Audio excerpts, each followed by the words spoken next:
আজকে যাওয়ার দিনে সবাই কত রকম ভাবে মানে মেলামেশা করছে।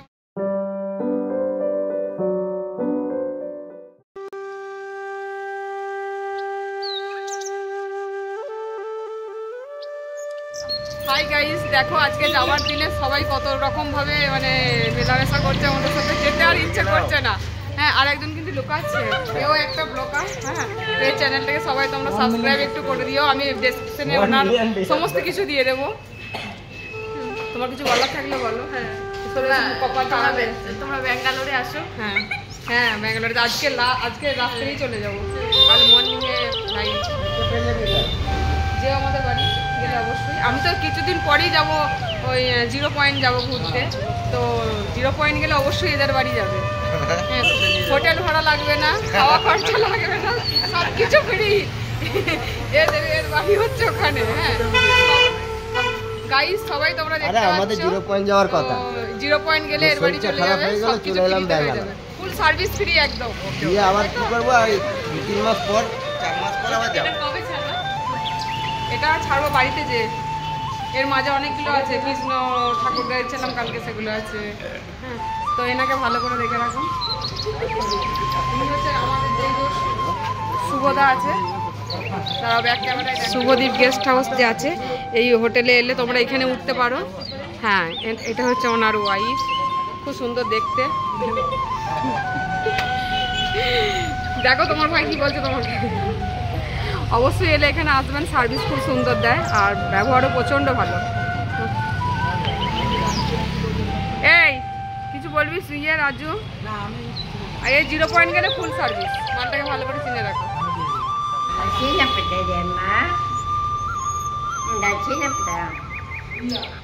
তো দেখো গাইস, এই ভাষাটা যে বললো ঠাম্মাটা, তো এর ভাষাটা তোমরা বুঝতে পারলে না। এর ভাষাটাও আমার বললো কি যে কোথা থেকে এসেছো।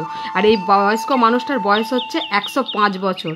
তো অবাক হয়ে যাবে সবাই দেখে। আর এদিকে দেখো আমাদের আলু ভাতে মাখা শুরু হয়ে গেছে, যেহেতু রাতে খেয়ে আমরা বেরোবো, তাই আলু ভাতে মাখা শুরু হয়ে গেছে। আর ওর এটা ঘরে বাইরে দুটোই সমান, কোনো জায়গায় ওর ছাড় নেই। তাই ও বলছে যে আমার কোনো জায়গায় ছাড় নাই, বাইরে এসেও আলু ভাতে মাখতে হচ্ছে, ঘরেও আলু ভাতে মাখতে হচ্ছে। আর তুমি ভাবছো কেন বাইরে আছো, ভাবো ঘরেই আছো, সেইভাবেই ও মাখছে। দেখো গাইস, রাত 1টা বাজছে, এখনও ব্যাঙ্গালোরে আছি আমরা। রাত 1টার সময় চিকেন তন্দুরি এলো। আমরা দুটোই বেরোবো, আমাদের ভোর 5:50 ফ্লাইট আছে। তো এখন আমরা জেগেই আছি। আমি দেখো সব লাগেজ প্যাকিং হয়ে গেছে, এদিকে সোনু ঘুমিয়ে গেছে। 1টা বাজছে। তো হোটেলের শুভদা রাত 1টার সময় চিকেন তন্দুরি নিয়ে এসছে, মানে নিয়ে আসেনি, অনলাইনে অর্ডার করেছে এখানে। মানে এখানে সব সময় সার্ভিস দেয় অনলাইনে, রাত দিন সব সময়। আর এদিকে আমাদের দেখো ব্যাগ পেছনে কমপ্লিট। আমরা এখান থেকে 2:30টার সময় বেরোবো। তো রাত 1টা বাজছে, এখন হচ্ছে তন্দুরি খাচ্ছি।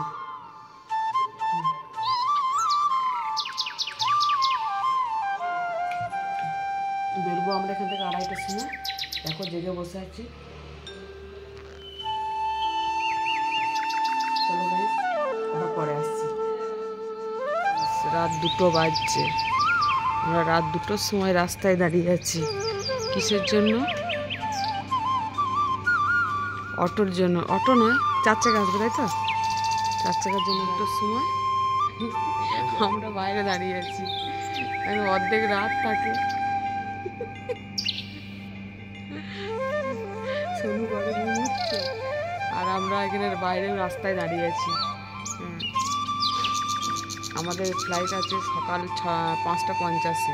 এখান থেকে 2 ঘন্টা আগে যে ওখানে স্টে করতে হবে, কারণ চেকিংয়ের ব্যাপার আছে অনেক। তাই 2টোর সময় যেতে যেতে মিনিমাম 1-1.5 ঘন্টা লাগবে এখান থেকে। তাই এই 2:30টার মধ্যে বেরিয়ে যাব।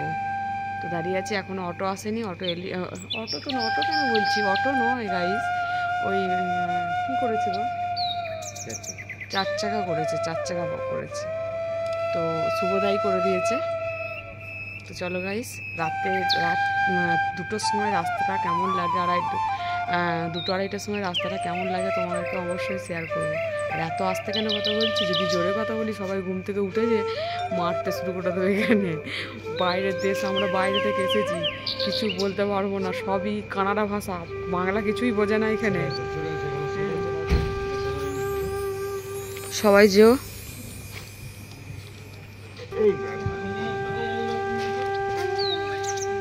তুমিও যাবে? তুমি যাবে আমাদের সঙ্গে? যাবে যাবে চলো, এসো গাড়িতে চলো চলো। তো গাইস দেখো সবাই দাঁড়িয়ে আছে আমাদেরকে গাড়িতে তুলে দেওয়ার জন্য।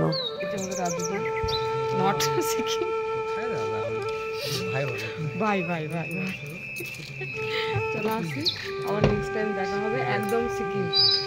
এখানে যেন রাস্তা না হয়। Hi guys, welcome back to my channel. পাপাকে পরিপরমা চ্যানেলে তোমাদেরকে স্বাগতম। তো আমি ভালো আছি, আশা করি তোমরাও ভালো আছো। তো দেখো গাইস, আমরা বেরিয়ে পড়েছি ব্যাঙ্গালোর এয়ারপোর্টে যাওয়ার জন্য। তো এখন বাজছে ঘড়িতে রাত 2টো। তো 2টোর সময় ব্যাঙ্গালোরটা দেখো মনে হচ্ছে যেন অসাধারণ, মনে হচ্ছে এই সবে সন্ধে।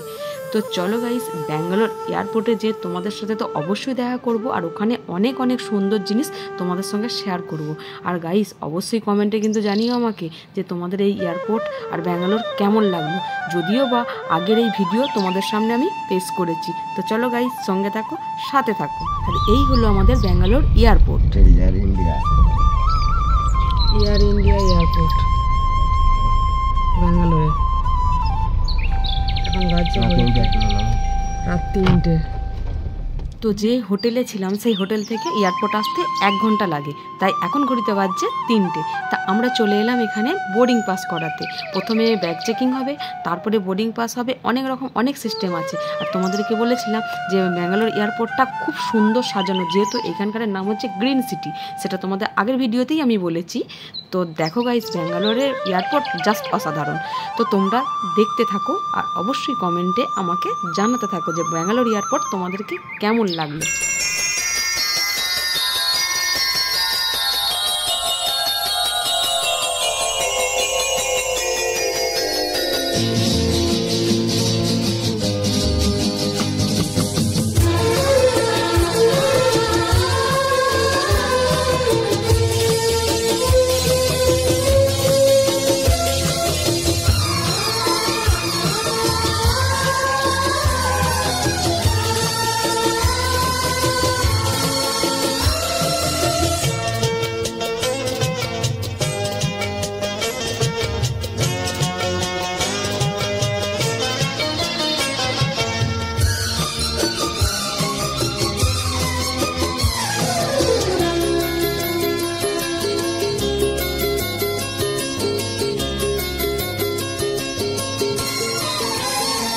उनसे नजरें मिली, धड़कनों ने कहा, उनसे नजरें मिली, धड़कनों ने कहा, दिल लगाने का मतलब समझ आ गया।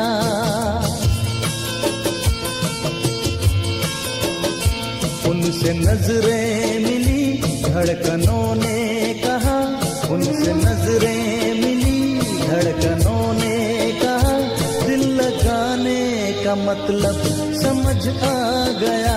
चांद जैसे कोई मुस्कुराने लगा, चांद जैसे कोई मुस्कुराने लगा, मुस्कुराने का मतलब समझ आ गया।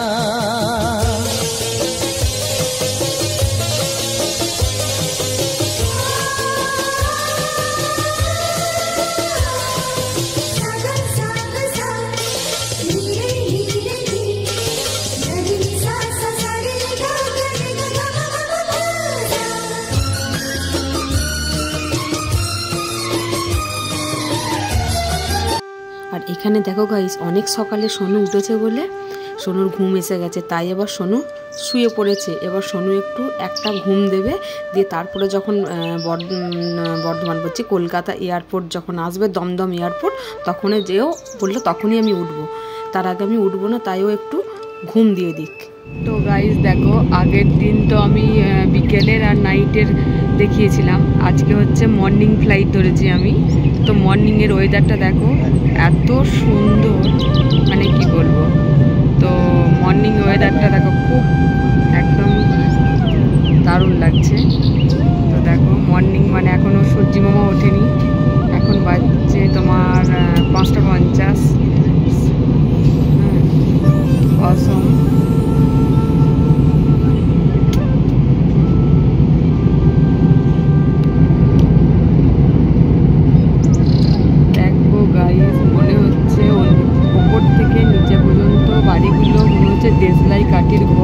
লাগে সেই রকম লাগছে, মনে হচ্ছে দেশলাই কাঠির ঘর একটা একটা।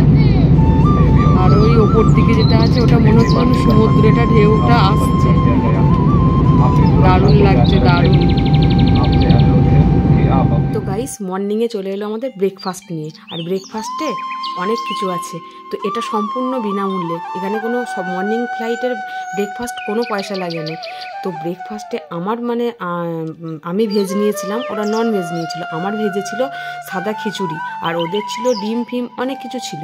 তো টেস্ট তো খুব সুন্দরই ছিল, তো অসাধারণ খাবার ছিল। গাইস কফি দিয়ে গেল, কফি আর এগুলো সিল করা ছিল, এগুলো ফুলের সাথে মিশানো হলো, আবার জল দিয়ে গেল। কত সুন্দর ফেসিলিটি, মানে মর্নিং ফ্লাইটে ব্রেকফাস্টে যা যা লাগে সব কিছুই দেওয়া হয় আর কি।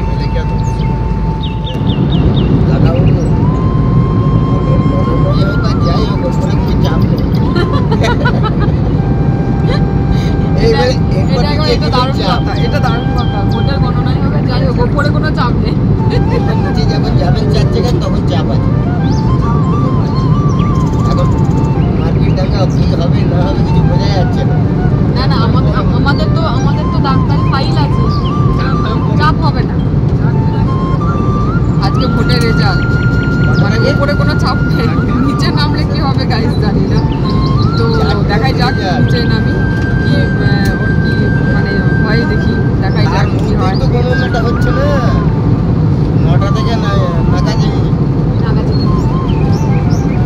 ওটা বর্ধমান দেখো গাইস রোদ উঠে গেছে, দারুণ সুন্দর মৌসুম, ওয়েদার, কিছুই বোঝা যাচ্ছে না, শুধু ঠান্ডাই ঠান্ডা, কিন্তু রোদ উঠে গেছে এটা বোঝা যাচ্ছে, কারণ চারিদিকটা নীল আর নীল।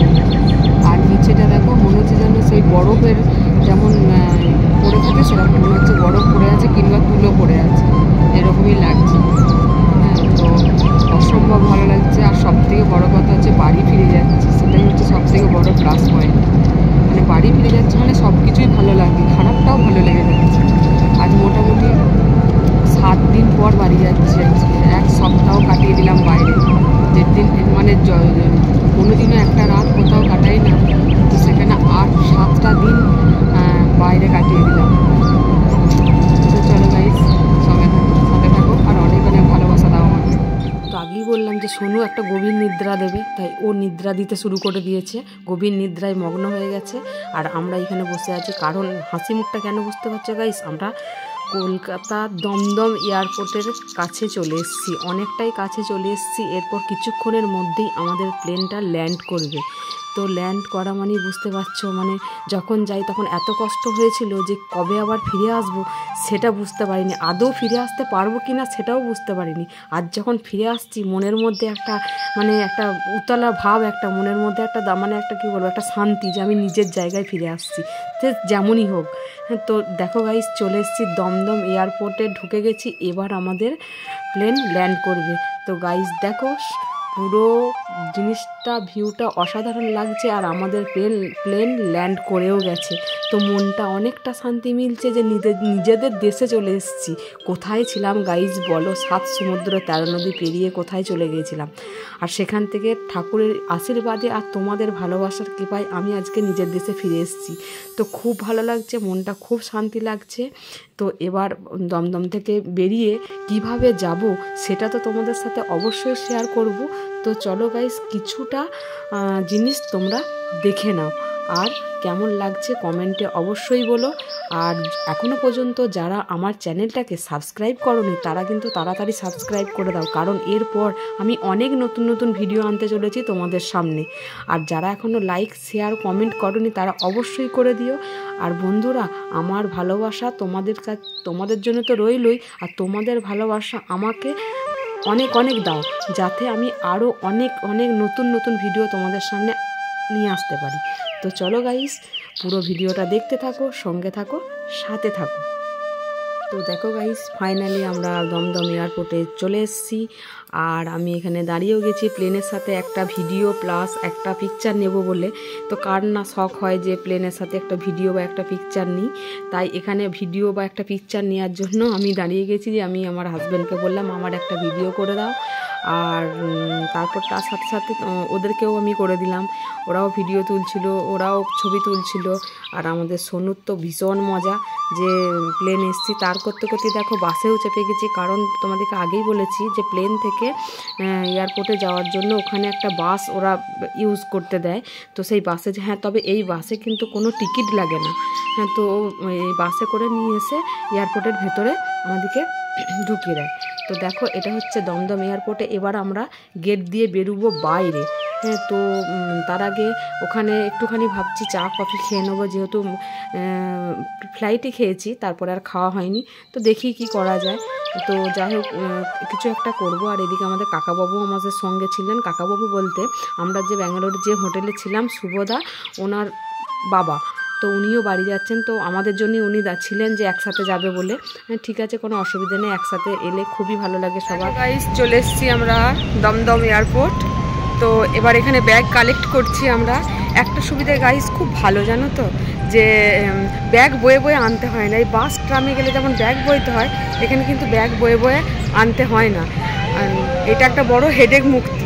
তো দেখো সোনু আমাদের ব্যাগ খুঁজছে, এখনো ব্যাগ খুঁজেই পাইনি সোনু, যে ওটা ব্যাগ কোনটা কোনটা। সোনু আমাদের ব্যাগ পেয়েছো? এগুলো তো আমাদের একটাও নয়।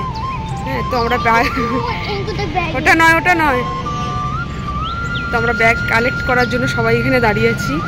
ওদিকে ওরা দাঁড়িয়ে আছে, কাকাবাবু আর তপু দাঁড়িয়ে আছে, আর এখানে আমি আছি, আর আমাদের সোনাবাবু দাঁড়িয়ে আছে। তো দেখো এখন আমাদের ব্যাগ এসে পৌঁছায়নি। তো আজকে ফ্লাইটটা অনেক আগেই চলে এসছে, 10 মিনিট আগে ল্যান্ড করে গেছে। তো খুব তাড়াতাড়ি চলে এসেছি। প্লেনটা ছিল খুব সুন্দর, খুব ভালো। হাত দিও না সোনু, হাত দিতে নেই। তো দেখো দেখো, ওই দেখো ব্যাগ আসছে, দেখো সোনু আমাদের ব্যাগ কালেক্ট করছে। তো গাইস চলো, সঙ্গে থাকো, সাথে থাকো, পাশে থাকো, আর অনেক অনেক ভালোবাসা দাও আমাকে, যেন আমি তোমাদের ভালোবাসা সবসময় মাথা পেতে নিতে পারি। চলো গাইস, ব্যাগটা কালেক্ট করে নিই। ফাইনালি আমরা গেটের বাইরে চলে এসেছি। দেখো সবাই নেল প্লেট নিয়ে দাঁড়িয়ে আছে, যাদের যাদের নামে সব আছে। আর এদিকে কাকাবাবুরও গাড়ি চলে এসছে, কাকাবাবুর জন্যই আমরা দাঁড়িয়েছিলাম। তো কাকাবাবুর গাড়িতে চেপে পড়েছে, আর সোনুকে বারবার বলছে দাদুভাই চো আমাদের সাথে ঘুরে আসবে, যেহেতু কাকাবাবুর বাড়ি হলো কাঁথি, দীঘার পাশেই, মানে কাঁথির পরের স্টপেজই হলো দীঘা। তো যাই হোক সোনু আর গেল না, কাকুর সাথে মানে ওখানেই ছিল, কাকুর সাথে বেড়াতে যাচ্ছিল, ঘুরতে যাচ্ছিল। বিশাল কাকুর সাথে একটা বন্ধুত্ব হয়ে গেছিল। চলে এসেছি, এসে দেখছি গাইস প্রচন্ড গরম। ওখানে এই গরমটা ছিল না। তা দেখো এই করতে করতে আমাদের গাড়িও চলে এসছে, বিশুদা চলে এসছে গাড়ি নিয়ে, আর ভাইও এসছে সঙ্গে। তো ভাইকে আমি বলেছিলাম দিতে যখন এসেছিলিস নিতে তোকেই আসতে হবে, না হলে কিন্তু যাব না। দিয়ে বললো ঠিক আছে। ও কখন সকালবেলা সাইকেল নিয়ে এসে আমার বাড়িতে সাইকেল রেখে তারপরে বিশুদার সঙ্গে কন্ট্যাক্ট করে ও এসেছে আমাকে নিতে। তো দেখো চলো গাইস, ঘরে যে আবার তোমাদের সঙ্গে কথা হবে। দেখো গাইস বাড়ি চলে এসেছি, এর মুখটা দেখো। আর তার সাথে এর হচ্ছে আজকে বার্থডে। হ্যাপি বার্থডে বড় মশাই। চারটে গাইস ভিডিওটা এখানে এন্ড করছি।